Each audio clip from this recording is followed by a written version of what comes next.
I hate to be the bearer of bad news, but bruh, you cannot hack or finesse your way to good credit. I don't care what type of videos you've watched. The thumbnails on the videos are very enticing to click, but the truth of the matter is there are many things that one can do to boost their credit score, but as far as a 24-hour hack to increase your score is some bull.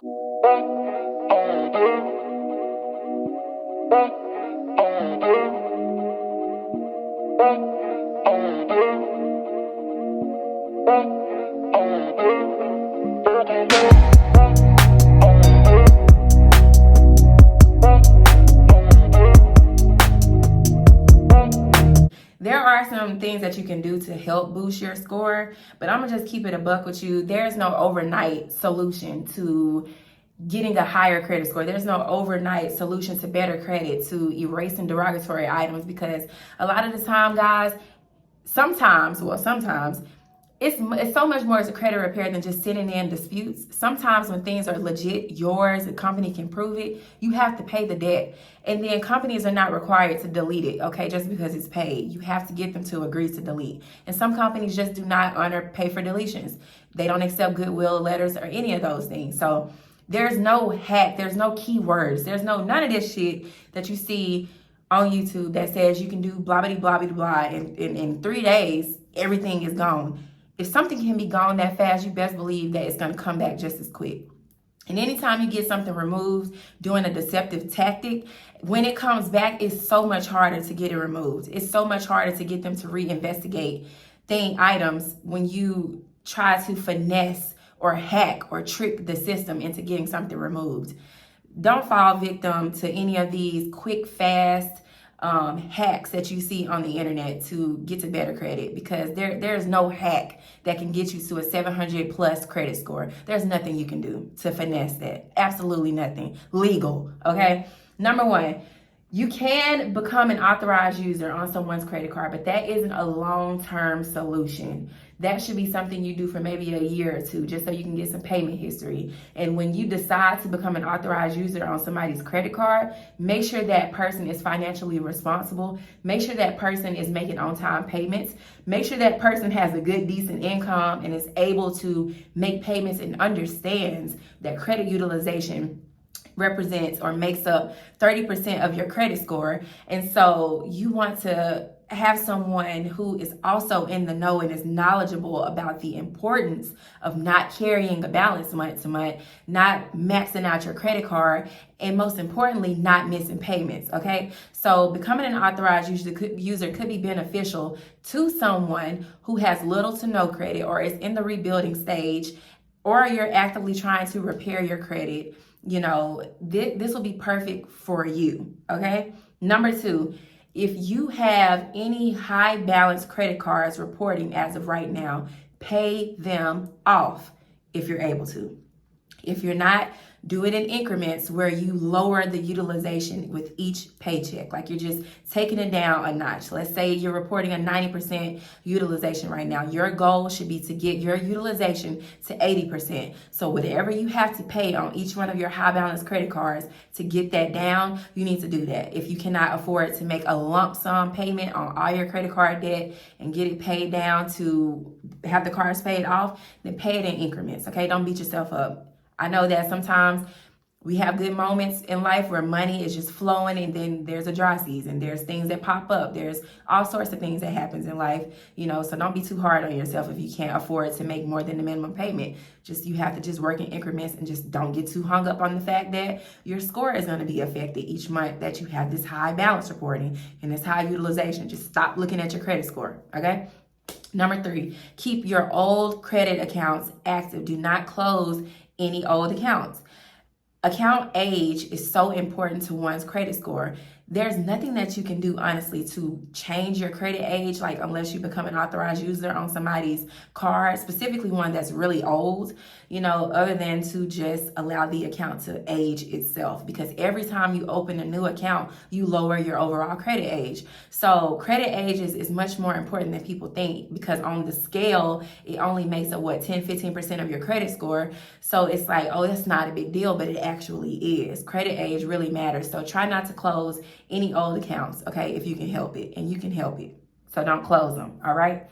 Okay, so get a secure credit card. If you are unable to get approved for an unsecured card just because things are tough right now, maybe you haven't had the best track record with, utilizing unsecured credit cards in the past, you may just have to start over and get you a secure credit card, and there's absolutely nothing wrong with that. But make sure you get a secure card who ones that graduate, like Capital One Platinum Secure Card, it doesn't graduate, but Discover It Secure Card will graduate if you make payments on time for 6 months, and after they review your activity, your payment history, and if you've been not carrying balances and making your payments, more than likely your card will graduate from a secure card to an unsecured card. So try that out. Number 5 would be to reduce your overall credit utilization. It kind of goes back to paying off your high balance credit cards, because it's kind of the same. The higher your balance on your credit cards, the higher your utilization. The lower your balance, the lower your utilization. So if you can get your overall credit utilization down to at least 10% or less,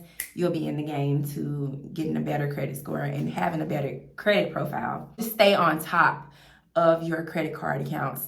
You need to be more familiar, if nothing else matters, and when it comes to credit cards, knowing your credit card statement date is by far the most important thing, because whatever balance you have on your statement date is what reports to the credit bureaus, which ultimately affects your credit utilization.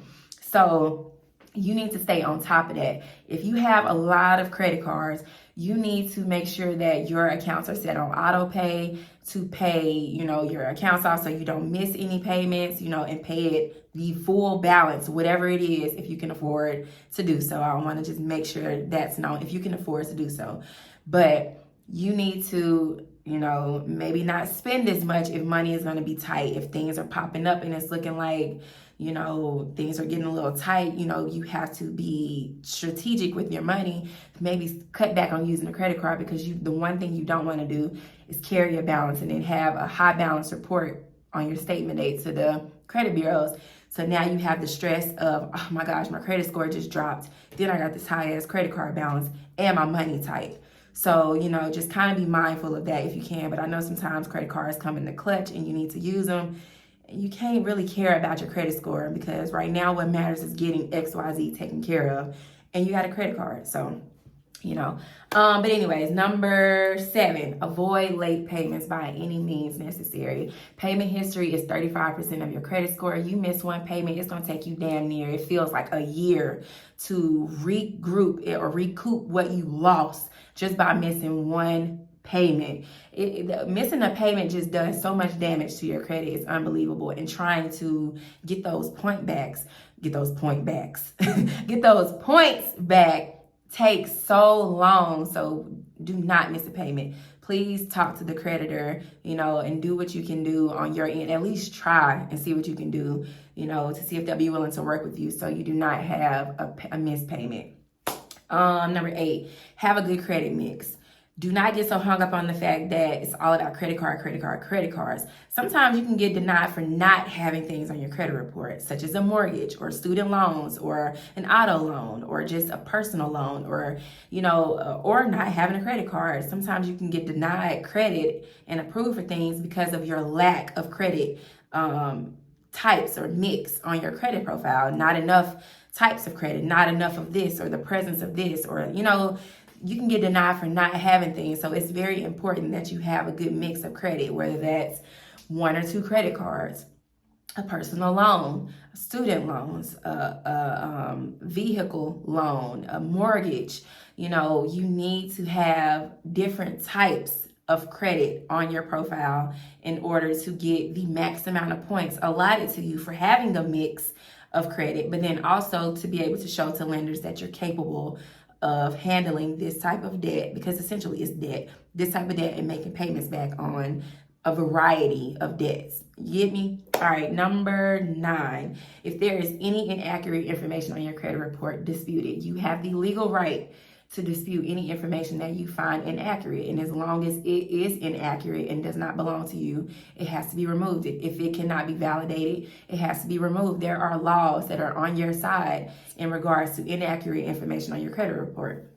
Everything that's on there has to be accurate. Everything has the way it's supposed to be reporting. There are legal, there are ways that accounts are supposed to legally be reporting on your credit report. There are things that creditors are unable to do, so it's just very important that you study, your credit report to know, okay, this may not be right. I did make a payment on this date, but they have me as late and I have proof. If you have proof, go straight to the credit bureaus and get that corrected.